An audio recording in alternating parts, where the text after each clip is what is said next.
নমস্কার প্রিয় দর্শক বন্ধুরা, কাউন্সেলিং উইথ নৈরিতা নতুন আরেকটি পর্বে তোমাদের স্বাগত। আমাদের কিছু কিছু অভ্যাস আমাদের জন্য কখনো কখনো খুব ক্ষতিকর হতে পারে, কিন্তু সেগুলো থেকে বেরিয়ে আসা খুব একটা সহজ নয়। যেমন দাঁত দিয়ে নখ কাটা, বারবার হাত ধোয়া, বারবার মাথার চুল টানা বা অন্যান্য শারীরিক অভ্যাস। এগুলো কিন্তু একটা মানুষের মানসিক চাপ বাড়িয়ে দেয় এবং দেখবে আত্মবিশ্বাসও কমে যায়। এই অভ্যাসগুলো থেকে বেরিয়ে আসার জন্য আজ একটি বিশেষ টেকনিক সম্পর্কে আলোচনা করব। কিন্তু তার আগে তোমরা যদি এই চ্যানেলে নতুন হয়ে থাকো তাহলে অবশ্যই চ্যানেলটিকে সাবস্ক্রাইব করো।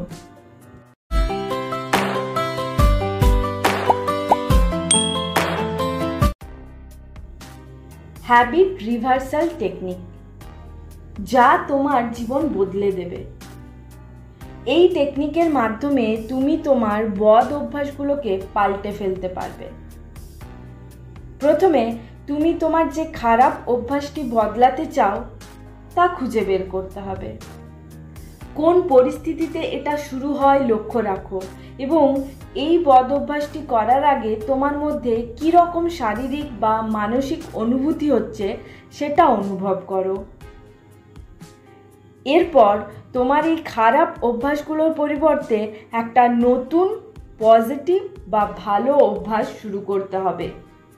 যেমন ধরো, তুমি দাঁত দিয়ে নখ কাটার অভ্যাস ছাড়তে চাইছো, তাহলে তুমি যখনই দাঁত দিয়ে নখ কাটতে যাচ্ছ বা তোমার ইচ্ছে করছে, তখন তোমার হাতের আঙুলগুলো মুঠো করে রাখতে পারো বা অন্য কোনো একটি কাজ করতে পারো। তবে এই নতুন অভ্যাসটিকে রপ্ত করার জন্য বারবার তোমাকে প্র্যাকটিস করতে হবে। এটা যত বেশি তুমি প্র্যাকটিস করবে ততই তোমার ব্রেনও এটাতে অভ্যস্ত হবে এবং খারাপ অভ্যাসটা থেকে বেরিয়ে আসতে পারবে। যখনই তুমি তোমার খারাপ অভ্যাসগুলোকে এড়িয়ে যেতে পারবে তখনই নিজেকে অ্যাপ্রিসিয়েট করবে বা কিছু গিফট দিয়ে নিজেকে উৎসাহ দেবে। এতে তোমার ব্রেনও উৎসাহ দেখাবে এবং নতুন অভ্যাসটাকে ধরে রাখার চেষ্টা করবে।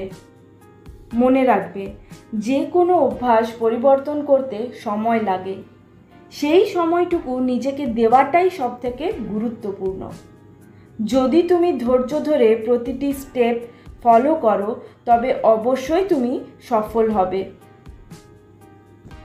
হ্যাবিট রিভার্সাল টেকনিক এমন একটা পদ্ধতি যা অবচেতনভাবে তৈরি হওয়া অভ্যাসগুলোকে বদলাতে সাহায্য করে। আজকের ভিডিওটি এই পর্যন্তই। যদি ভিডিওটি ভালো লেগে থাকে তাহলে অবশ্যই লাইক করো এবং চ্যানেলটি সাবস্ক্রাইব করতে ভুলবে না। দেখা হবে পরের পর্বে। ভালো থেকো, সুস্থ থেকো, নিজের যত্ন নিও।